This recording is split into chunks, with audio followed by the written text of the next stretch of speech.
Hello all, good evening, welcome back to National IAS Academy. Dear friends, my name is Raj Shekhar and today we are back with yet another video in this series, that is Focus 300 Initiative. So it's been quite a long journey.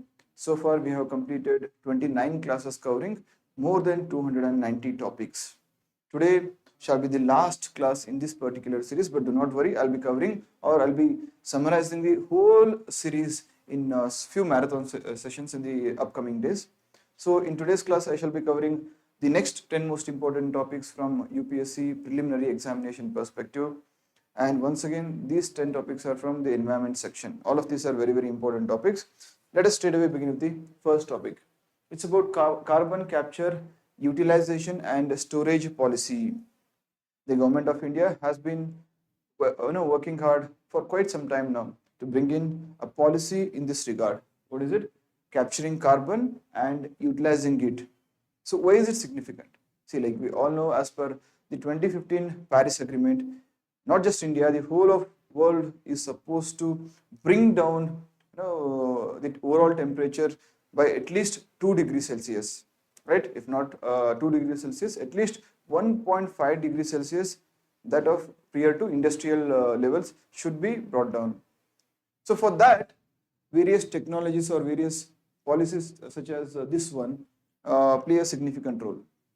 So here let us understand the basic meaning of carbon capture and utilization and its storage. See, basically it means, we all know that carbon dioxide is released into the atmosphere through various processes, maybe your vehicles, other buses, trains, or by burning some fossil fuels, or even through some power generation units or electric generation units. So through various sources, continuously carbon dioxide is being released into the atmosphere. How to reduce that? On one side, yes, I agree that we have to limit our production of limit the production of carbon dioxide.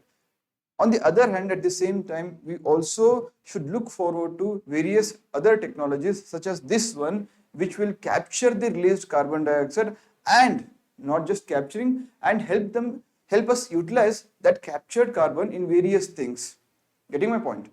So that is called as carbon capture, utilization and storage. It basically refers to techniques and technology that capture carbon dioxide from where? From flue gases and directly from the atmosphere before recycling it for the use and deciding on secure long-term storage alternatives. So the challenge here is, see, capturing the carbon dioxide is not a big deal here. But what to do after capturing? So storage and utilization, they are really challenging here, right?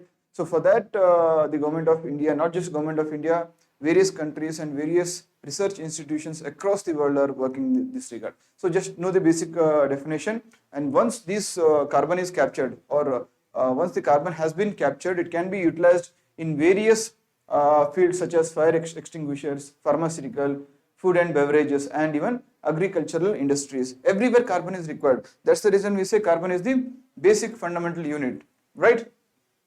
Okay. So advantages is that CCUS technology can help achieve net zero goals. Net zero goals means emission is equal to reduction or capture. So that is called as net zero. Next is about carbon trading in India. Why was it in news? Recently a bill was passed by the government of India, or a bill was introduced, not passed. A bill was introduced in the Parliament of India, and that bill is called as the Energy Conservation Amendment Bill of 2022. Sorry, it was approved by the Parliament. I'm sorry, it has been approved by the Parliament. So what is the basic objective of this particular bill, which seeks to amend the Energy Conservation Act of 2001? Please note, this bill is mainly aimed or mainly concerned with the establishment of carbon markets in India.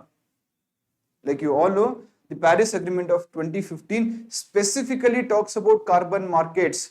It also signifies, or tries to tell the whole world the significance of establishing carbon markets. So in that regard, a bill has been approved by the Parliament of India, and it is called as the Energy Conservation Amendment Bill of 2022. And please remember, it seeks to bring in certain changes into the Energy Conservation Act of 2001, and the main objective of this bill is that it seeks to establish carbon markets in India.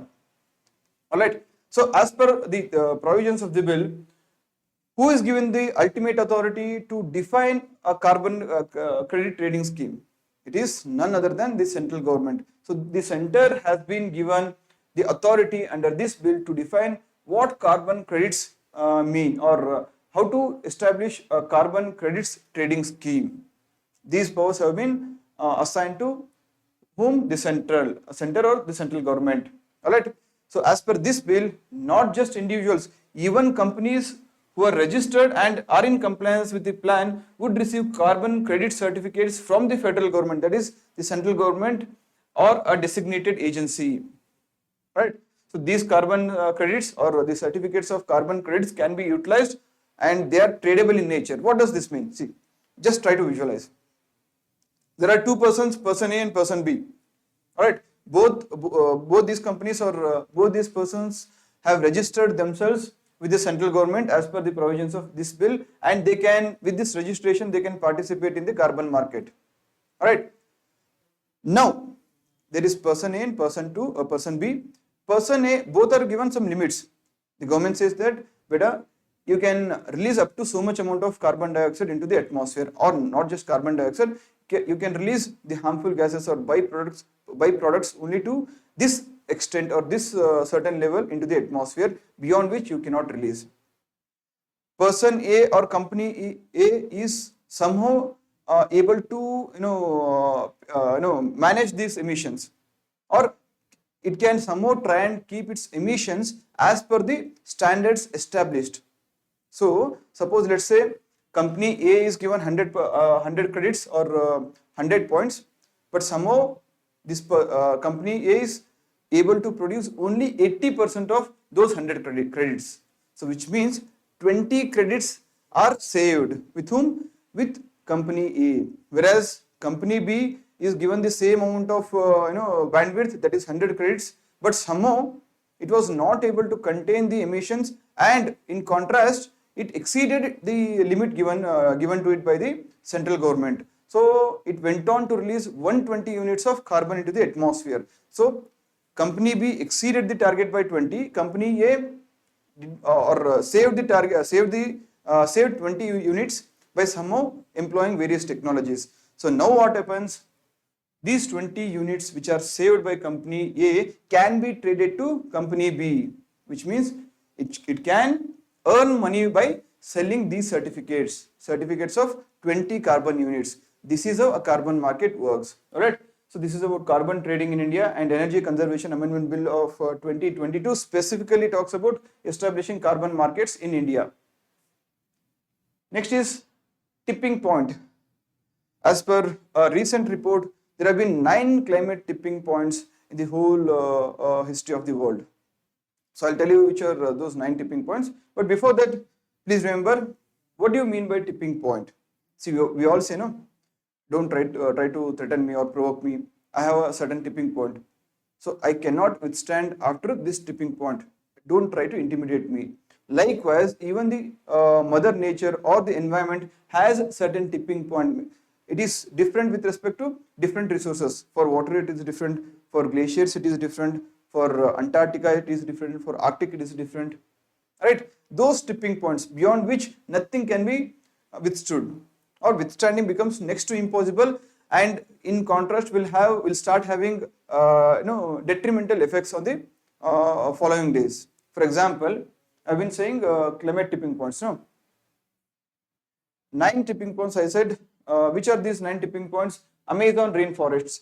We constantly went on to exploit the resources, and now because of this exploitation, the Amazon forest is frequently experiencing droughts. Amazon forest is one of the wealthiest or most resource-wise rich environment, but because of constant deforestation or exploitation, now even this rainforest is experiencing frequent droughts. Not just that, Arctic ice sea or Arctic CS, once upon a time we had a huge collection of or huge mass of ice lying there, but somehow in the recent past, we have been looking at the various news items which say Arctic ice has been broken or it is slowly melting. This has led to massive losses, and to a certain extent, it is irreversible. Also, it might have a greater negative impact on the whole of environment. Likewise, Atlantic circulation, coral reef, permafrost melting, Wilkes Basin, Greenland ice sheet, boreal forest, West Antarctic ice sheet. All these places have crossed the tipping points. And basically, what does this mean? The term climate tipping points refers to indicators of a wider climate system that, when activated beyond a certain point, maintains warming on its own. Right? Understood? It's like, in simple terms, it's like filling a water bottle. Just imagine you have a water bottle of 1 liter capacity. You start filling in water into that. Its tipping point is 1 liter only. Beyond that, whatever you fill, it flows out. It spills out, right? So that is called as tipping point. Likewise, various factors or various services or various things in our environment to have tipping points at different varying levels. Next is about Keeling curve. What does this indicate? A Keeling curve indicates the composition of carbon dioxide in the atmosphere. A Keeling curve is related to the composition of carbon dioxide. It is an indicator of carbon concentration in the environment. So a global indicator called the Keeling curve revealed that in May 2021, the amount of carbon in the Earth's atmosphere had reached its greatest point in the entire history. In the recent past, as per this Keeling curve, the carbon concentration in the entire environment or entire atmosphere had reached its tipping point. So this is Keeling curve. So the Keeling curve is named so because Dr. Charles David Keeling, who invented this curve, he is the inventor of this curve. His name is Dr. Charles David Keeling. He invented this curve and it is named after him. So it serves as a global standard for carbon concentrations. So whenever you hear the word Keeling curve, just immediately try to correlate it with the carbon concentration. It is significant because it indicates the amount of carbon present in the atmosphere. Next, norms for thermal power plants. Why was it in news? Because in the year 2015, new emission standards were established by the Ministry of Environment, Forest and Climate Change, and it had set a deadline to limit the emission of sulfur dioxide in the atmosphere arising or coming out of these thermal power plants. So 2015, Ministry of Environment, Forest and Climate Change had set deadlines, and the initial deadline was 2017. Somehow it was not achieved. Then the deadline shifted to 2022. Even after 2022, the companies or the power plants are not able to meet these targets or achieve these targets. All right. Okay. So, how do you limit the emission of sulfur? How do you limit the emission of, or how do you prevent the emission of sulfur dioxide from these power plants? Using a technique known as flue gas desulfurization. Flue gas desulfurization. In this process, something called as absorbent. An absorbent is added into the release tunnel of these power plants, from where the gas is sent out. These absorbents react with the sulfur dioxide and ultimately desulfurize it. So utilizing this technique, the emission of sulfur dioxide is limited from these power plants, thermal power plants. Alright, sulfur dioxide, it is a major component which leads to air pollution in the entire country. Next, Commission for Air Quality Management was in news. Why? Because through an ordinance, this commission has been given statutory status. It is concerned with the National Capital Territory, that is Delhi, National Capital Region. Alright, the Commission for Air Quality Management in National Capital Region and adjoining areas ordinance. What does this indicate? It is not confined just to Delhi. It includes National Capital Region. It means the National Capital Region encompasses majority or extra regions in addition to Delhi from the surrounding states, that is UP, Rajasthan and Haryana. Alright, so this is concerned with NCR, that is National Capital Region. Now it becomes a statutory body.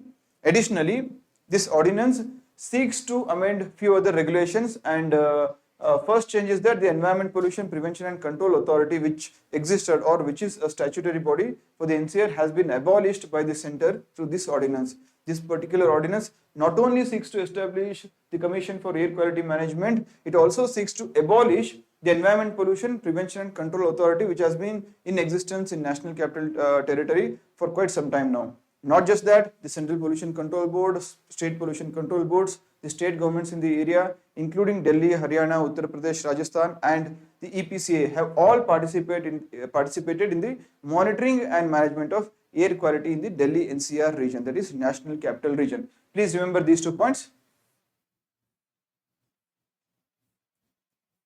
And as per this bill or this ordinance, various measures have been outlined which shall come into force at various intervals. Like whenever the pollution is high, within 30 days, for 30 days, these provisions should come into force. And if it is for 60 days, these provisions. If it is for 90 days, this, 120 days, this, 180 days, this, and for 1 year, that should be those provisions. That is take steps for setting up of biomass-based power generation units to avoid biomass burning. We all know that pollution has been a great threat for the national capital of India, that is Delhi. Next, United Nations Water Summit on groundwater was held recently. Where was it held? It was held in Paris. It was organized by the International Groundwater Resources Assessment Center and UNESCO, in addition to the United Nations Water. These 3 organizations together had jointly organized the United Nations Water Summit on groundwater. So it was held in Paris. All right. And what was the theme? The theme was groundwater, making the invisible visible campaign. All right. The theme of it's not the theme. There was a campaign of United Nations Waters which was running now, which was running so far. It was called as Groundwater, Making the Invisible Visible campaign, and it has been brought to an end at the end of the United Nations Water Summit. It had begun previously, so as of 2022, this campaign has been brought to an end. Right, this is the situation of groundwater in India. Next, we are observing the 30th anniversary of the United Nations Economic Commission for Europe, that is UNECE's Water Convention. Water Convention, what is it? It was established in the year 1992. It was adopted in Helsinki and it came into effect in 1996. Please note down, adopting is different and coming into force is different. It was adopted in the year 1992, whereas it came into force in the year 1996. What is the basic purpose? The basic purpose of the Water Convention is to protect and promote the use of transboundary watercourses and international lakes. So what is it basically concerned with? It is concerned with the protection of international transboundary watercourses and international lakes. Right? A modification was made in the year 2003 to permit membership by nations beyond the UNECE region. That is beyond Europe. Any country can join this convention now. So in the year 2022, we observed 30th anniversary of Water Convention, and that's the reason it was a news and that's the reason it becomes important for your upcoming UPSC preliminary examination. All right. Okay. Lead poisoning in India. See, lead is available. Lead is produced naturally in the environment. All right. So lead poisoning has been a cause of concern in recent times. The government of India has been expressing concerns time and again now. So for this reason, various technologies too have been implemented and strict policy guidelines have also been released, right? So the highest average blood levels. But before that, the Council of Scientific and Industrial Research and Government think tank Niti Aayog have collaborated to create a report with respect to lead poisoning in India, right? So they said that lead poisoning causes India to have the greatest health and economic costs in the entire world. And the highest average blood levels among Indian states were found. This is as per the report released by CSIR. That is, the highest average blood levels among Indian states were found in Bihar, Uttar Pradesh, Madhya Pradesh, Jharkhand, Chhattisgarh, and Andhra Pradesh. So the lead in the blood level exceeded 5, exceeded average BLL in about 23 states. So 5 micrograms was the average limit, and it has exceeded this, this particular indicator beyond this in 23 different states. Right. On a national basis, the data are concerning because with the average for the nation for children under the age of 2 is 4.9 grams per 9 grams per deciliter. Alright. So please remember, in India, the Ministry of Environment, Forests and Climate Change has passed a notification in 2016. It says regulation on lead contents in household as well as decorative paints. So these rules were released in the year 2016, and they prohibit the manufacture, trade, import as well as the export of household and decorative paints which contain lead. Alright. So, and the upper limit has also been mentioned. It prevents or it bars export of those components which contain lead components exceeding 90 parts per million. 90 parts per million. Lead is a naturally occurring toxic metal found in the Earth's crust. Where is it found? It is found in the Earth's crust. Lead in body can be found in brain, liver, kidney and bones, and it is also stored in the teeth and bones. So it accumulates over a longer period of time, mainly in teeth and bones, and from this it enters into our bloodstream. From blood, it is the entire body is affected. So lead in bone is released into the blood during pregnancy, and this becomes a source of exposure to whom? To developing fetus. Per and polyfluoroalkyl contamination was in news. These two components are called as forever chemicals. Why? Because of their propensity to persist for extended periods of time in soil, precipitation as well as the environment. Right? They have been already covered under Stockholm Convention, which is concerned with the persistent organic pollutants. Right? Recently, researchers have discovered that these per and polyfluoroalkyl substances are present in rainwater from various locations throughout the world. Alright, they have already been listed as 12 most dangerous chemicals by the World Health Organization. So the source includes firefighting foams, stain-resistant product, fast food packing, non-stick cookware, paints, pesticides, shampoo, etc. Alright, so this was about today's class. I hope once again today's class has been helpful. Today's class was quite important because all of them are all the topics are concerned with the environment section. So please don't forget to revise, and I'll be sharing this PDF with the help of link in the description box below. Please find the document attached, and make sure that you revise at least twice before your prelims examination. So thank you so much for joining. See you in the next class. In the upcoming classes, I shall be conducting live marathon sessions. These sessions will be in the form of questions and answers. I'll also be providing some brief explanation on each topic concerned. So do not miss these classes. If possible, inform about these classes to your friends as well. They are very helpful. I expect at least 35 questions from this series, that is Focus 300 series. Thank you so much for joining. Take care. Bye-bye. Have a nice day.